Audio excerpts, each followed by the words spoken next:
సమస్యలకి మీకైనా అధికారం ఉండబోయేది, మీకైనా మాకైనా ఫ్యామిలీలు, మీకు ఫ్యామిలీలు లేవా అని చెప్పి ఎదురుదాడి. ఎట్లా చూడాలి దీన్ని?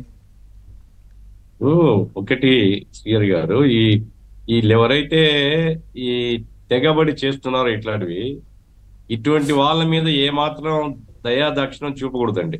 సార్, ఎందుకంటే ఇది ప్రజల డబ్బుకు సంబంధించింది, ప్రజల యొక్క ధనానికి సంబంధించింది, ప్రజా సంపదకు సంబంధించింది. దీన్ని ఇష్టం వచ్చినట్టు కొల్లగొట్టి రికార్డులు మాయం చేసి వాళ్ళు చేసిన పాపాలు కడిగేసుకోవాలా అనుకోవడం అనేటువంటిది అది ఎక్కడా మనం క్షమించకూడదు. కాబట్టి ఆ ప్రభుత్వము ఎందుకో కొంచెం ఉదాసీనంగా ఉంటుంది అనేది అనిపిస్తుంది నాకు. లేకుంటే ఇన్నాళ్ళని 3 నెలలు దాటిపోయింది, మరి 3 నెలల లోపల ఇంకా ఇంకా వెతుకుతున్నారు.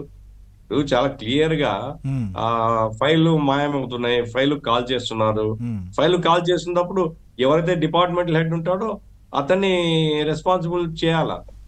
ఎందుకంటే అధికారులకు సంబంధం లేకుండా జరగవండి ఇవన్నీ.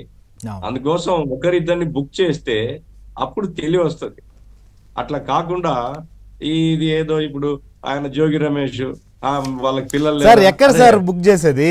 ఇప్పుడు మదనపల్లి ఇన్సిడెంట్ మనం అంతా డిస్కస్ చేసాము, ఈ ఇన్సిడెంట్ గురించి ఇలా జరిగింది అని చెప్పి. ఇప్పటికి కూడా దాంట్లో కీలకమైనటువంటి మాధవరెడ్డి అనేటువంటి వాళ్ళు కావచ్చు, మరికొందరు పరారీలు ఉంటే పట్టుకున్నటువంటి పరిస్థితి. ఇంకా సో వాళ్ళని పట్టుకోకుండా వాళ్ళపైన చర్యలు తీసుకోకపోతే అసలు ఎట్లా ఆగుతాయి?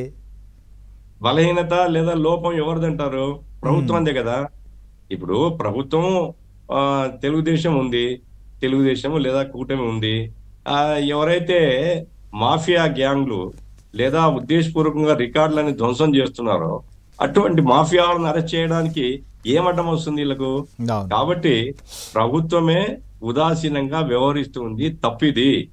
ఆ రకంగా ఉదాసీనంగా ఉంటే ఏ విషయం బయటికి రాదండి, ఏ విషయం బయటికి రాదు, అన్ని మాయమైపోతాయి.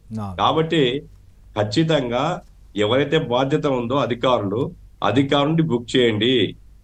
ఎవరైతే నాన్ అఫిషియల్స్ ఉన్నారో కొన్నట్టుగా వాళ్ళని బుక్ చేయండి.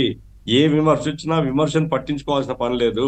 ఇప్పుడు జోగి రమేష్ మొదట అన్నాడు నాకు మీకు పిల్లలు లేరా అది. ఇప్పుడేమంటున్నాడు, నేను కొన్నాను అంటున్నాడు. అంటే దొంగ ఒక్కోటి బయటపడుతున్నాడు. మేము వాళ్ళు ఇంకొక లాజిక్ చెప్పారు సార్, ఆయన పేపర్ ప్రకటన కూడా చేశారు. పేపర్లో ప్రకటన చేసిన తర్వాత ఇవన్నీ చేశాము అని చెప్పి.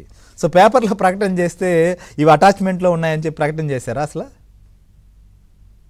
పేపర్ ప్రకటన కుదరదండి. ఒకసారి అటాచ్మెంట్ అయిన తర్వాత ఇక మీకు పేపర్ ప్రకటన అనేది ఇమ్మెటీరియల్. దాని ఆ వైపుగా ఆలోచన ఎవరు చేసినా తప్పే. అది కోర్టు అటాచ్మెంట్ ఉన్నప్పుడు కోర్టు నుంచి పర్మిషన్ తీసుకోవాలి. అందులో అది కొత్తది కాదు, చాలా కాలంగా దాంతున్న కేసు.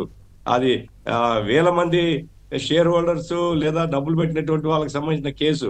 అటువంటిది నేనేదో పేపర్ అడ్వర్టైజ్మెంట్ ఇచ్చినాను, ఎవరు రాలేదు కాబట్టి నేను కొన్నాను, అదేం చెల్లదండి, చెల్లదది. కాబట్టి ఇటువంటి రాజకీయ నాయకులు స్వార్థపరం, కేవలం డబ్బు ఆశ, ప్రజాధనం కొల్లగొట్టడం, ఇటువంటి వాళ్ళని కఠినంగా శిక్షించాల్సినటువంటి అవసరం ఉంది.